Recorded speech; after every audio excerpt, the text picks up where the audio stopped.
Ladies and gentlemen of the jury, have you reached a verdict? We have, Your Honor. Paul Tracy has always been aggressive, unwilling to give an inch either on the track or in the pit lane. But he has been convicted of over-aggression this season. His penalty, probation, and $20,000 in fines. Greg Moore, too, has been found guilty of overstepping the bounds of safe driving. Like Tracy, Moore's transgressions have come in the pits as well as on the circuit. Probation and $5,000 in penalties. Brian Herta's bid for the race lead last week at Mid-Ohio came to tears for himself and the entire front row of the grid. It cost him his race, plus probation into the future. Alex Zanardi has driven his way to the points lead with 6 wins, but a series of collisions at Mid-Ohio, capped by this grinding contact with a competitor, put the points leader in the dock to the tune of probation and $50,000. Today, the court is back in session.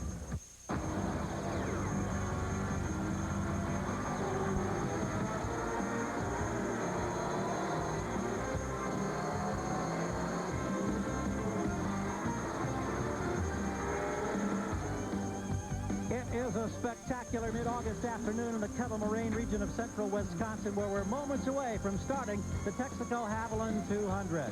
I'm Gary Gerald. Great to have you with us for racing here today. And there's a storm of controversy that swirls around one man in particular, the man who's been dominating the championship point season. Alex Zanardi comes in with a huge points lead. He's won 6 times this year. He's the defending race winner here. But 24 hours, or I should say a week ago, last Sunday at Mid-Ohio, just hours after the race was completed, he was on the receiving end of some very stiff punitive action. He was fined a record $50,000 for taking what was turned to be unjustifiable risk on the racetrack. He was forced to forfeit the championship point that he won, and he was also placed on indefinite probation. Compounding the problem for Zanardi, who feels like he's being singled out unjustly, and he doesn't believe that there's equity in the fine and penalty system among kart officials, is the fact that on Friday here, he heavily damaged his primary race car. He had trouble qualifying. He starts this race today back in the 6th row. Alex Zanardi may be a man on the move, but he's also a very troubled and frustrated racer as we get set for action here. Bob?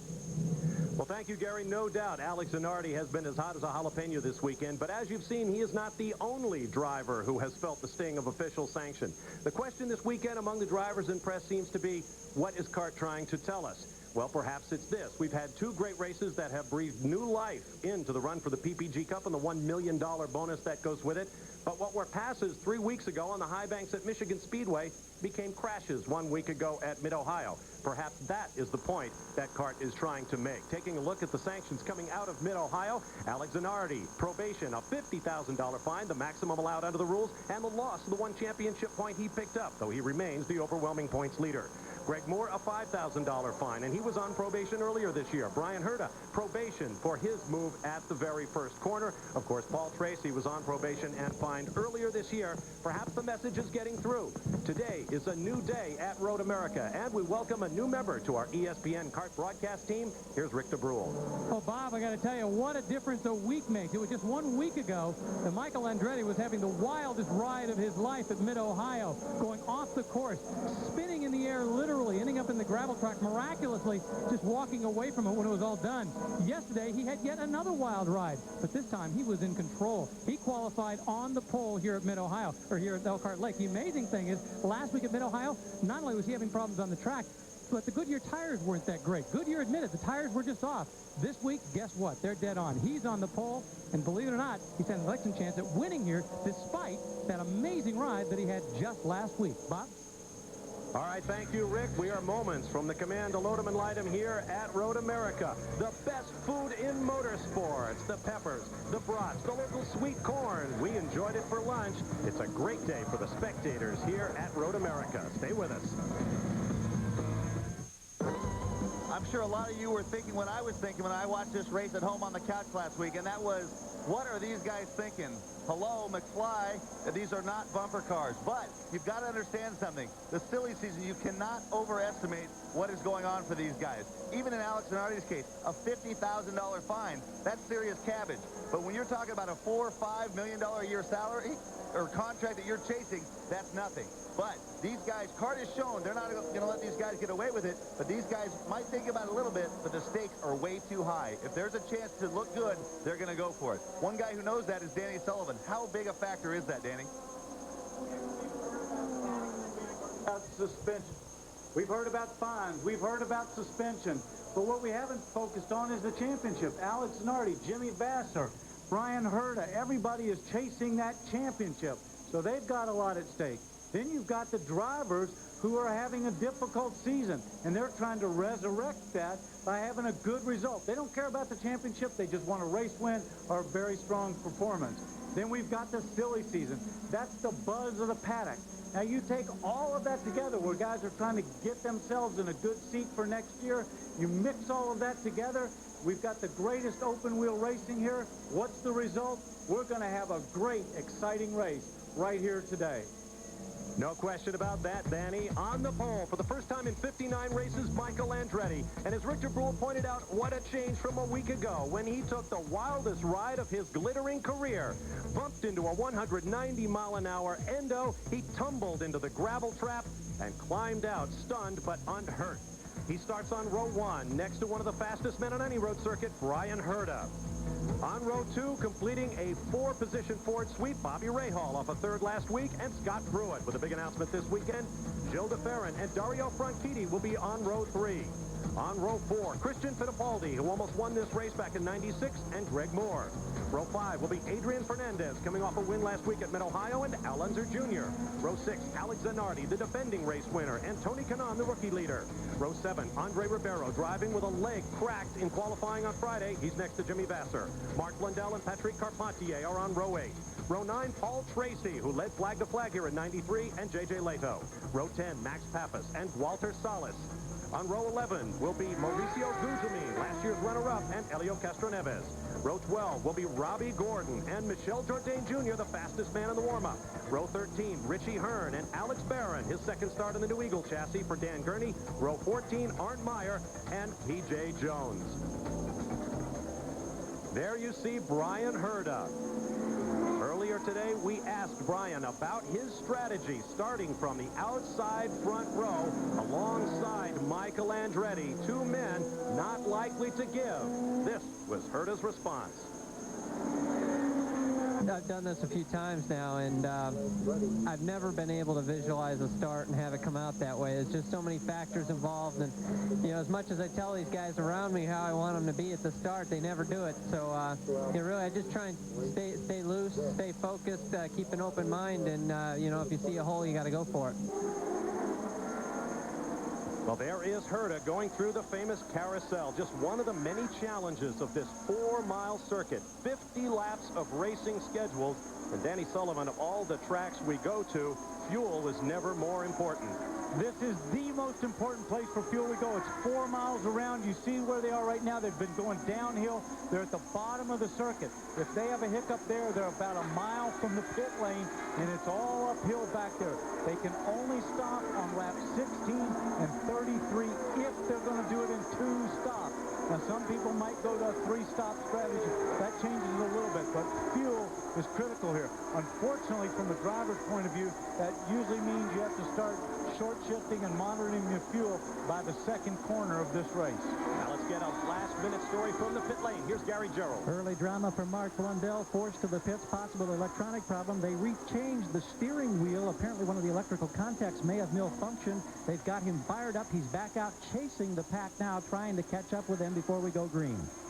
1 corner to go. Turn 14 at Road America. Then up that rise. They cannot see the flag stand from this moment until they crest the rise. And we'll see if Jim Swintal gives them the green flag. They look good side by side. And ready to the inside of the black car. Then Brian Herta, the green waves, and we're underway. Newly reconfigured right-hander coming up at turn 1. Part of $1.7 million in safety improvements here at Road America. Everybody squeezing through there in very good fashion the first lap. A little bit of locking up there. Scott Pruitt problems. Al Unser Jr. goes around. Carpentier gets up on top of them. They said that if you go in the gravel pit, your day is done. They are not going to try to get you out and onto the track. We'll see if they stick with that. In a cloud of dust, it appears at least 2 races are over by the time they reach turn 3. On board with Gilles de Ferran. Okay, they're going down the hill here. Gilles up there taps. Oh, he taps Scott Pruitt, turns him sideways. That started that chain reaction. Look at the back of your screen, right back in that area there.